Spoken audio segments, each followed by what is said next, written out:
बिस्मिल्लाहिर्रहमानिर्रहीम। Zafar Iqbal Urdu academy topic wise lecture number 5। आज का टॉपिक है दीवाने गालिब का पहला शेर। नक्श फरियादी है किसकी शोख ये तहरीर का, कागज़ी है पहरन हर पैक करे तस्वीर का।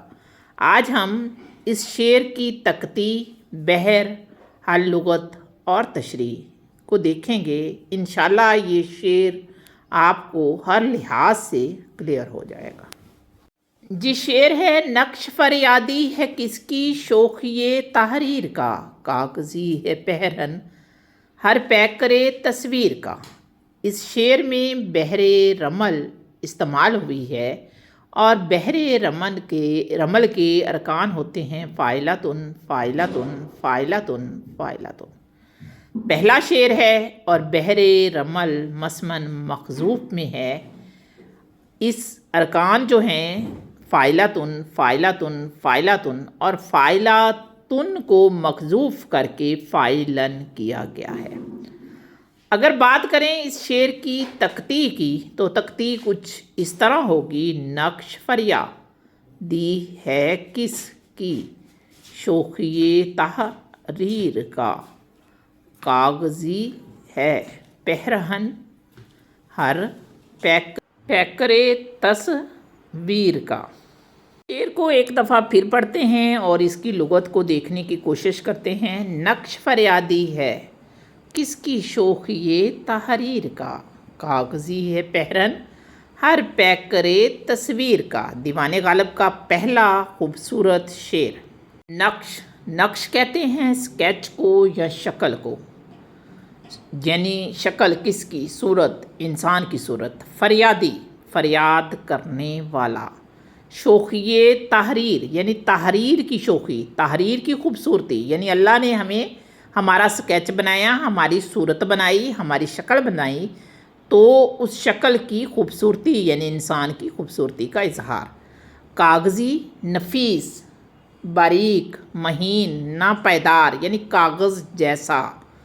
पहरन कहते हैं लिबास को और ज़ाहिरी खदोखाल पैकरे तस्वीर के, यानी हम तस्वीरों ने जो हमारा नैन नक्श है, जो हमारा पहरन है, हमारा जिस्म की जो साख्त है वो पहरन है। दीवाने गालिब का ये पहला शेर जो है ये हमदिया भी है, यानी अल्लाह की हमद या तारीफ़ बयान करता है। फरियादी भी है यानी फरियाद करता है। अलमिया भी है यानी गम का इजहार है। तरबिया और खुशी का पहलू भी रखता है। यानी इस शेर में चारों चीज़ें इस तरह एक दूसरे में पैवस्त हैं कि ये खूबसूरती और नापायदारी का कामल इजहार करता है। पहला मतलब खालक की दलील, यानी सवाली अंदाज में खालक की दलील देता है शायर। वो कहता है कि अल्लाह ने हमें कागज़ जैसा नाजुक, नफीस, खूबसूरत वजूद हमारा किस लिए बनाया है।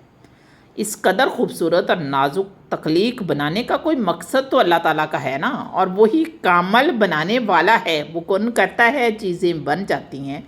तो ये शेर अल्लाह की हम्द का इजहार कर रहा है, अल्लाह के कामल होने को ज़ाहिर कर रहा है। इसके अलावा इंसान की खूबसूरती और मालिक के बनाने की खूबसूरती को ज़ाहिर कर रहा है। तो पहला मतलब जो है वो हमदिया हो गया। दूसरा मतलब फरियाद, यानी इंसान अल्लाह ताला से फरियाद कर रहा है कि अल्लाह तूने मुझे इस कदर नाजुक, इस कदर नफीस, इस कदर महीन बनाया जैसे कि कागज़ हो। अब कागज़ पे पानी डालो, कागज़ को मोड़ो तो रोड़ो तो कागज़ फट जाता है, यानी कागज़ फ़ानी है, तो इंसान भी फ़ानी है। तो शायर कहता है कि अल्लाह ताला तूने मुझे खूबसूरत तो बहुत बनाया लेकिन मुझे फ़ानी बनाया, और मेरा नक्श, मेरा कागज़ी पहरन मेरे वजूद की गवाही दे रहा है और तेरे कामल फ़नकार होने को भी ज़ाहिर कर रहा है। तो अल्लाह ताला ने जिस तरह इंसान को कामल बनाया वो हमदिया असर है। पहरन का लिबास यानी कागज़ी लिबास वो फरियादी आंसर है, यानी फ़नकार कामल कुन कहकर कागज़ी वजूद बना सकता है। یعنی مصور، اس کی تخلیق، اس کا لباس، سب خوبصورتی کا مکمل اظہار ہے۔ اب اس شعر میں جو اہم باتیں ہیں ان کو دیکھ لیں کہ کاغذی لباس جو ہے وہ کنایا ہے، مطلب ناپائیداری اور فانی ہونے کی طرف۔ تلمی بھی کہہ سکتے ہیں کہ ایران میں ایک رسم تھی کہ جو فریاد کرنے والا تھا وہ کاغذ کا لباس پہن کر بادشاہ کے سامنے آتا تھا تو وہ فریاد کہلاتا تھا۔ شوخی تحریر بھی کنایا ہے اور فریادی بھی کنایا ہے۔ اب ایک اور اہم بات کہ نقش فریادی اضافت کے ساتھ یا زہر کے ساتھ وہ فیض احمد فیض کا پہلا مجموعہ ہے، اور نقش فریادی شعر میں استعمال ہوا ہے، اس میں اضافت نہیں ہے۔